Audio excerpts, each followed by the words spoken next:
Hey guys, if you're shopping for knives and gear, make sure you check out the description of the video you're watching right now for links to some great online retailers. There's also individual links for knives that I personally recommend.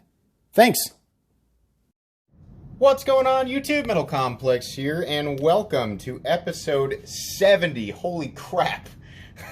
It's episode 70 of The Knife Guy. If you are new to my channel, you just came out of some weird corner of the internet and you have no idea where you are, who I am a knife guy, knife enthusiast, knife collector, knife user, knife enjoyer of many sorts. We are all knife guys and gals in this super weird, super interesting knife and EDC world. And we all go down our own unique paths, but oftentimes those paths intersect. Here's the hand gesture for intersect. And at those intersections are common and shared experiences, and that is what this is about. I like to lay out a bunch of knives that are either mine or some of my generous viewers that I like to flip them and just sort of, you know, give you guys something to look at while you listen or do whatever it is that you're doing on a Sunday morning or Sunday afternoon, whenever it is that you're watching this, and talk about these things. So, first off, thanks so much to my generous patrons for supporting me right now. If you'd like to check out my Patreon, there's a link down in the description. And please don't forget to follow me on Instagram at metal_complex. Follow me. Okay, so what are we talking about today? This is, again, a hybridization of many, and by the way, drop a bomb on you guys. I don't know. I am definitely going to continue this series at least to episode 100 so that I can say that I made 100 episodes of a series. I don't know if I'm going to continue. I don't know. It's truthfully, it is difficult to continue to come up as crazy and scatterbrained as I am, as much content as I create.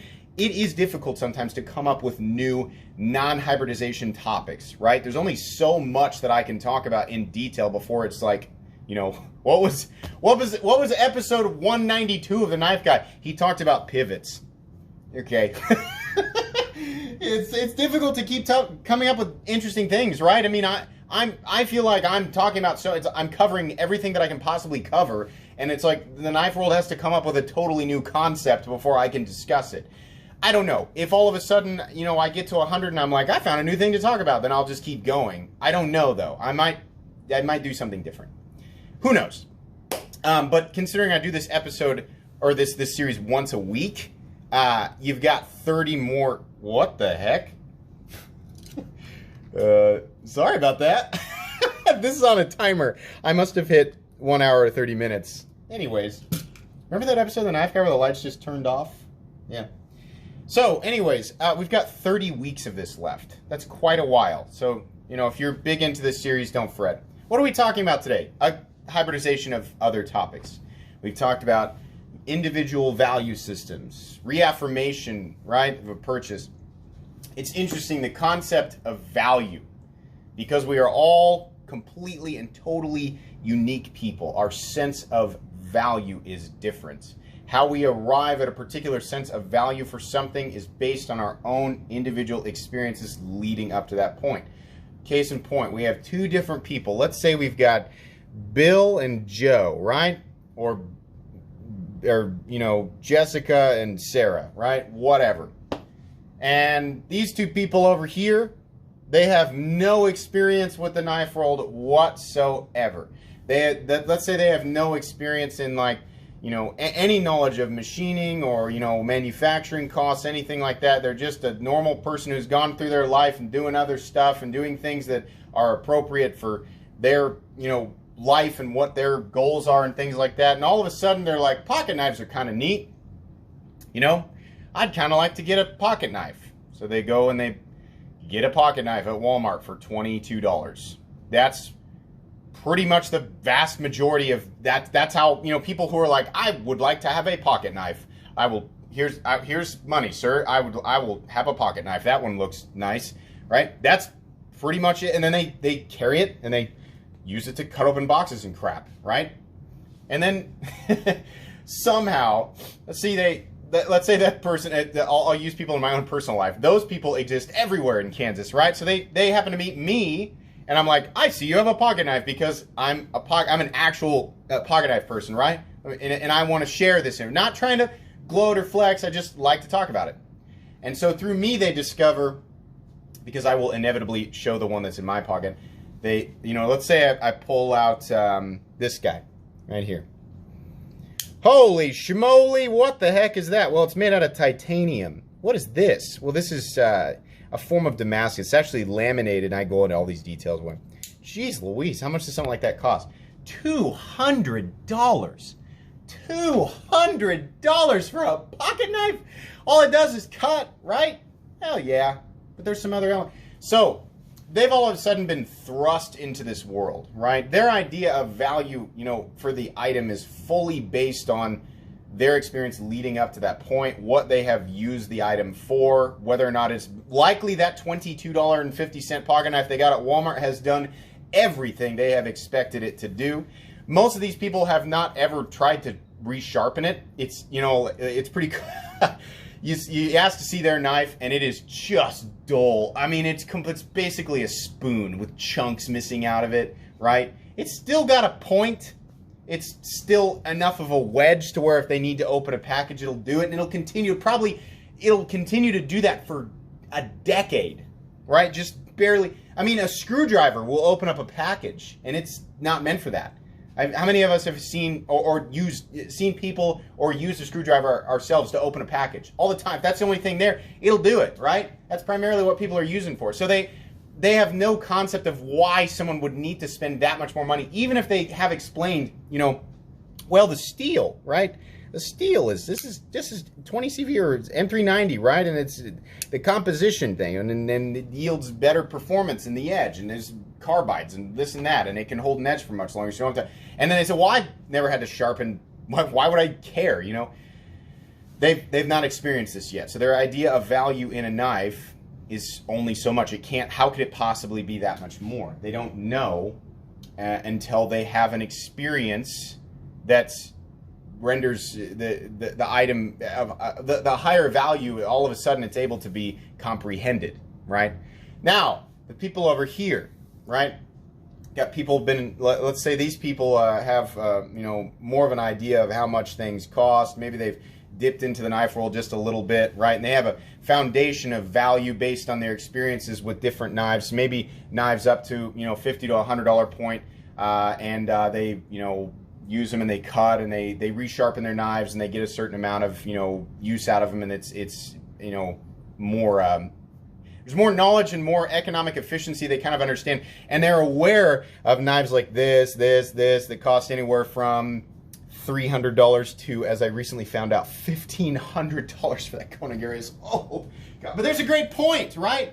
Hearing that and looking at the item, people have a different reaction to it, right? I get it, but golly, it would take a lot to get me to spend that much on a knife, despite how much I know about it, right?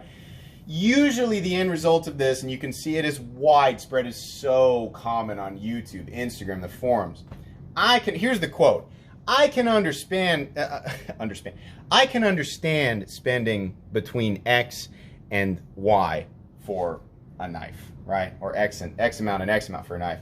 But geez, X $100 for titanium and M390, or X $1,000 for carbon fiber and Damasteel and handmade this or that. I just can't see that, because I use my stuff for this. I got to this point through this, blah, blah, blah, blah, blah. Yeah, you're right, but it's your own personal experience and how much you got out of it that will dictate whether or not it matters to you.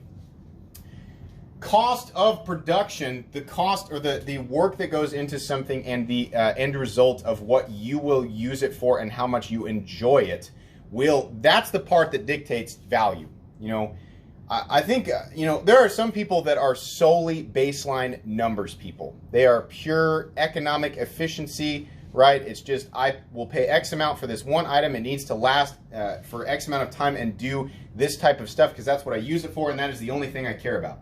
Okay, that is not, for people who are really into this stuff, people who are purely numbers-based and economic, even if they claim to be there, it's got to be less than like 1% of the people who are actually have their toes dipped into this world. Other people are partially that, but most of us our idea of value is altered every time we pick up something that just absolutely wows us for a number of different reasons, right?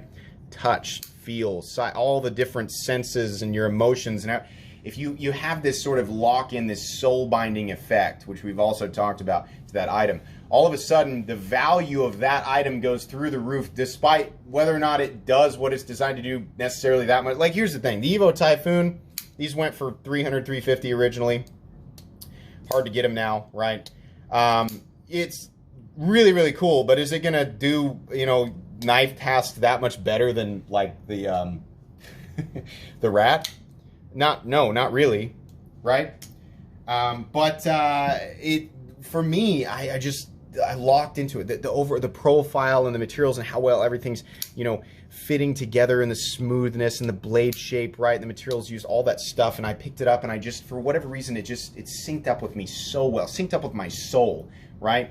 And that the first time that happened was actually with the ZTO 562. I felt sick spending $240 on a knife, but I've heard great things about bearings and titanium, right? And then I handled it, and it was just like, and it just locked. Like, that's the sound of your soul, like, locking in, your mind, body, and soul locking into the same. My idea of value was permanently changed because I had locked into that. So for those of you watching my channel, and maybe you're intrigued, maybe you come back and you watch my channel daily or weekly or whatever because it's intriguing, this world of high-end folding knives, right? And there's all this stuff that I can't afford. It's interesting, but I can't personally justify it. Truthfully, it's an individual experience thing. Whether or not you value this type of stuff will only be dictated. It's not necessarily, you know, like how manufacturers and makers price things and how it's blown up. It's just, you know, if you're watching videos, you're hearing people talk, this or that, you can get built up to a certain point and get intrigued, right? More or less intrigued, right? And in this area of confusion, this static area of confusion, right, you're never going to be able to determine exactly what your overall potential value, how expansive your value system could be, until you physically experience a lot of this stuff. Right? Let's say, you know, this person who's skeptical, they've only ever spent 50 to 100 bucks on a knife, right? Let's say they actually go to Blade Show. They walk around. They don't actually plan on buying anything. Let's say they go to Blade Show and say it's a very specific circumstance. They only have time to go to one table. They go to the Hinderer table, right? They pick up an XM18 and they decide, well, you know, this is a 400, this one's more expensive because of the titanium scale, but at base $425 for an XM18. They've only ever handled 50 to 100 bucks, right? They got time to go to one table and then they got to leave because some emergency happens, right? This is a hypothetical scenario to help drive my point home. The only one that they handle is the XM18, and for whatever reason, the XM18 in its overall design, its aesthetics, all of these other things that absolutely play a role and affect human emotion and the response to this type of stuff, that knife just doesn't click with them. They're not super impressed with that particular knife. Now, if that person leaves, right, likely what will continue to come out of that person's mouth when they interact with people, you know, in the knife world is, I've handled $425 knives and I'm just not that impressed. You know, I mean, truthfully, I've experienced that part of the knife world, and I'm just going to stick with this because I've realized that there's just no value there for me. Okay, what they're leaving out is their experience is super limited, and it was based on one item that has a lot of the same elements, truthfully, that are present now in the budget knife world and are present in the ultra high-end custom world, right? But because that particular design didn't do it for them, right? They've decided that there's nothing there for them. That's just one. That's one design. That's one particular, you know, formation of design. Maybe they handle the Koenig Arius. In this case, we're looking at full titanium bearings, right? We're looking at M390. It's got some carbon fiber added to it. It's largely the same, you know, type of materials being used, right? But anybody who's handled the Arius and the XM18 will tell you those are two very different knives. Let's say they handle this particular $1,500 Arius.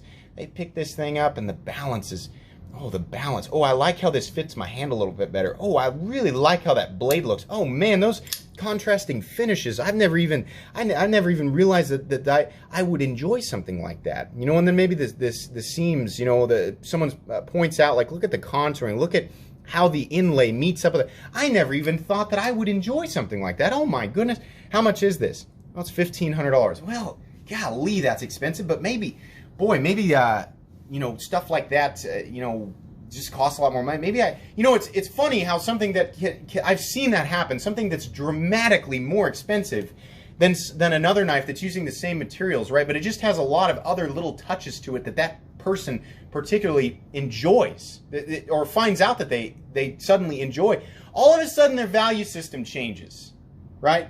All of a sudden, it's like, well, maybe I can kind of get on board with it. I really want that now that I've handled and experienced it. Now that I've had an emotional response to it, right? Now I really want it. So then the seed is planted, right? And that seed will grow. You touch, you feel, you experience this thing that has all these elements you never knew you'd even like, right? The fact that this is more expensive than that thing that didn't impress you, that was a part of that higher end knife world that you were just making guesses on, right? It doesn't matter that it's more expensive. You have found something that has clicked with you. That seed will grow, and oftentimes what ends up happening is that it leads to that person starting to save, starting to, you know, plan and budget to acquire this item, right? Sometimes people do that without even touching or feeling it. Sometimes people do that just by watching channels like mine, right? And they're introduced to all of these different concepts and all of these different things that some people put value into, right? And they collect and they pick and they choose the things that mean more to them, and then they convince themselves that they acquire this thing that it's going to bring them. And that can have different results. Sometimes they get it and it's dramatically better than they even had hoped for, right? They roll the dice on spending the money on it and it's, wow, it's even better than I thought. And now they're a permanent knife person. They continue to seek those elements, right? Sometimes people build themselves up. Maybe this other person finally builds themselves up by listening, reading, and watching videos about the Conagarius, and they decide, I'm going to, I've never bought more than a $100 knife, but by God, I'm going to save up $1,500, $1,600 and I'm going to get that exact area. They hunt it down, they buy it, they get it, and oh, darn it, it's not exactly what they had hoped for. They just weren't impressed by it, right? Totally different experiences, totally different reactions to different things, right? And then that person who's not impressed by this goes on to say that the, you know, $1,000 plus knife world is a bunch of, you know, hog crap, and that anybody that's, you know, feeding into it they're just mindless sheep. No! It's just your unique experience that's incredibly, even somebody who's handled hundreds of knives, right? It's still limited. There's so many different little tiny variables, so many different paths that can lead to a certain opinion. Nobody is right or wrong. The value system, what knives are worth to any individual person, is just based on their individual experiences, their expectations, and their emotional, physical, mental, emotional response to the item, right? A lot of things are priced in a way. A lot of the foundation for pricing is, of course, made up by, you know, where it's made, how long it takes to make, right? And yeah, how big the knife makers, how popular they are, the demand for stuff. Of course that plays a role. It doesn't make anybody stupid for spending more money on something, right? That, you know, that person, that knife maker has grown, you know, to have a, you know, a title of an excellent knife maker. Their designs are always great. They put a lot of work, a lot of effort into their knives. They can't produce a whole bunch of them, so there's demand there, and they have to be able to be profitable and grow, and right.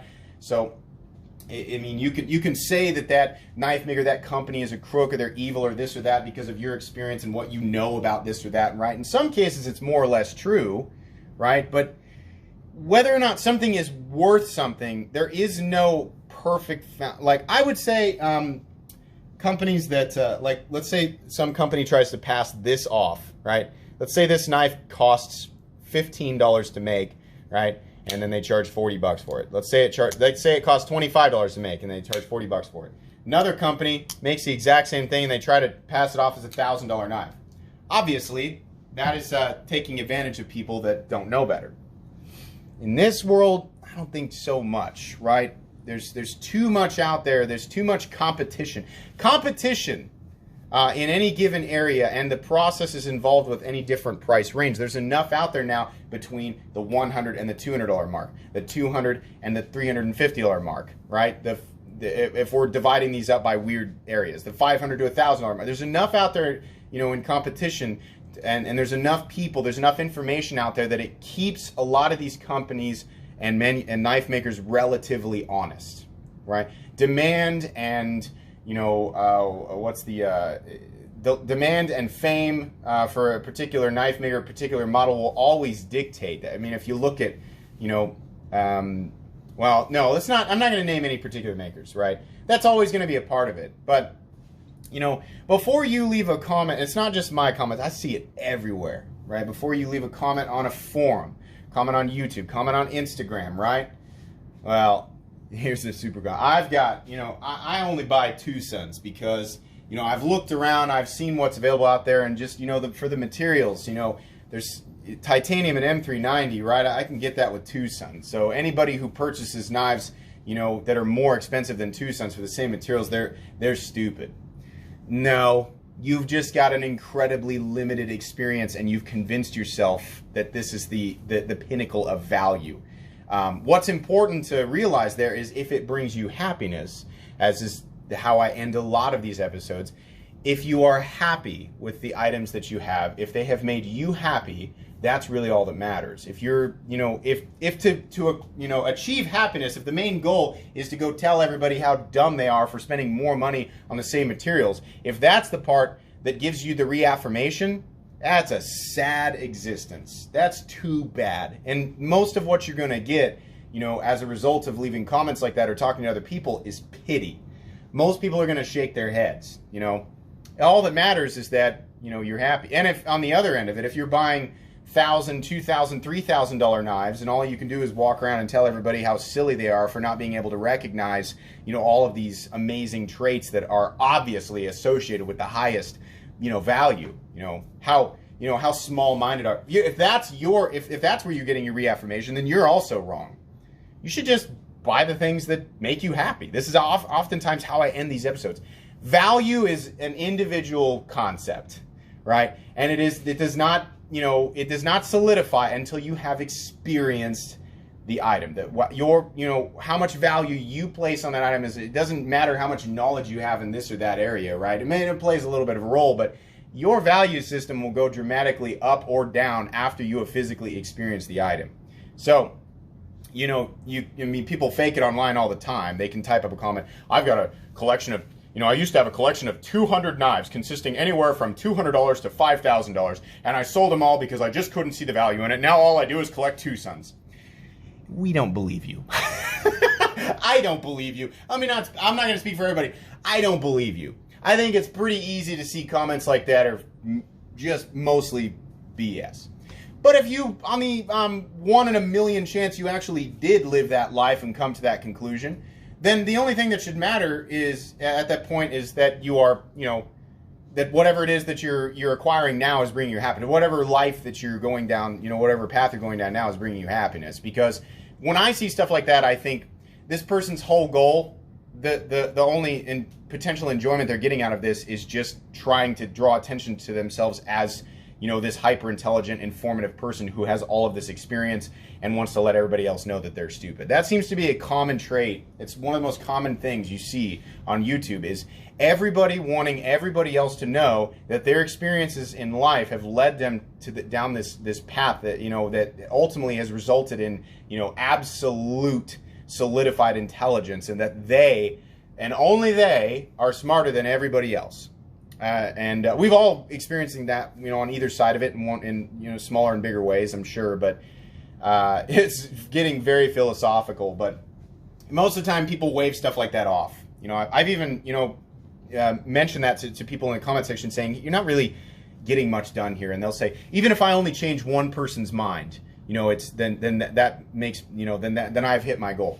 Yeah, probably not. Probably your original goal was assuming that there were thousands of people reading your comment and you got this enjoyment thinking that you appeared intelligent to that many people. Truthfully, no. It's on average, when somebody leaves a comment, unless the video has millions of views, it's not likely that more than 10 or 15 people are going to see your comment, and only, you know, one of those people might be affected by it. That's generally the case. And truthfully, you're not really changing many people's minds. It's just not going to be. Even my video, truthfully, when I do a video and 5,000 people watch it, most people have already made up their minds on the subject before they watch the video. They're just looking for reaffirmation on the topic. I mean, ask yourself right now, before you make a knife purchase, truthfully, you are initially drawn to the aesthetic and the idea of whatever that is based on what you knew about that stuff before you got to the video. So the intrigue is built up, the foundation has been laid. Then you go watch videos for reaffirmation. You pick up the parts that you want to, right? We seek certain bits of information out. We want to hear certain things, right? If you've decided, you know, that this Hinder XM18, you're like, I like how that looks. I want to get some more information out of that, right? You go watch a video and it's 50% positive, 50% negative. Most people are going to lean in really hard to the positive part of that review. Oh man, I'm really thinking that those are major benefits now. The negatives, it bothers me, but I don't. Maybe I'm not. Maybe those elements that the reviewer is talking about that he's saying are negative. Maybe that won't bother me that much. Maybe I'm gonna, you know, the stuff that he pointed out that are, you know, all the little elements that are positive, the pluses to this, that really, you know, kind of strikes a chord with me. I never considered that, right? That's we seek out the things that are beneficial to us, right? Whether it's information or, you know, reviews on items. So your value system, what I'm saying is a completely and totally unique thing, and it is solidified after you experience it. New people, when you read, you know, like when you read a big long comment about somebody's individual idea of value, don't put too much stock into it. And the same token, don't put too much stock into my reviews of knives, because I am, again, just another individual person. I'm not special. The only thing different about me is I have a YouTube channel and tons of videos where I talk about all the different things that I've experienced, right? Whether or not that is meaningful to you is something you have to judge for yourself. I'm happy if you take my advice, you know, take all of this and it translates to a knife purchase that makes you happy. That's great. But everything, you should always question everything and ask yourself, you know, how beneficial are these elements to me? You know, have I already decided in my mind and I'm just seeking this information out for reaffirmation, right? All this stuff. We talked about a bunch of different things here. I've gone down a bunch of different avenues. I think at this point, there's more people just being entertained by the fact that I'm still rambling at the 27-minute mark. Oh gosh, I'm so sorry. Let's get all these out for everybody. One of the most common things that people tell me in these Knife Guy episodes is, you talk for so long, but you didn't get any of the knives out. Riot Jack 2 and Damasteel. We have the Les George VECP V3 Flipper, new acquisition. We have a very rare hand-rubbed titanium and hand-rubbed satin finish Koenig Arias with carbon fiber inlays. Very expensive version of that knife. We have, of course, the Sharp by Design Evo Typhoon from 2017. We have the Damascus and Titanium Spyderco Delica 4 with an MXG deep carry clip added. Hinder XM18 3.5 inch Gen 6 non-flipper DLT exclusive Fullard spear point personal knife. We have the Dark Horse, as I have named it, XM24 Triway Spanto with the Stonewash DLC finish. We have Marfione Custom MSG 3, which is an integral. This is also a custom knife. We have the Line Steel TRE Titanium in M390. It's a knife that's been around for a while. And last but not least, we have the ProTech Strider SNG. This is a numbered edition, number 2 of 40 in full titanium that's been flamed, and the pearl inlay. There you go. Now if people complain, you can say, he did it at the 28-minute mark.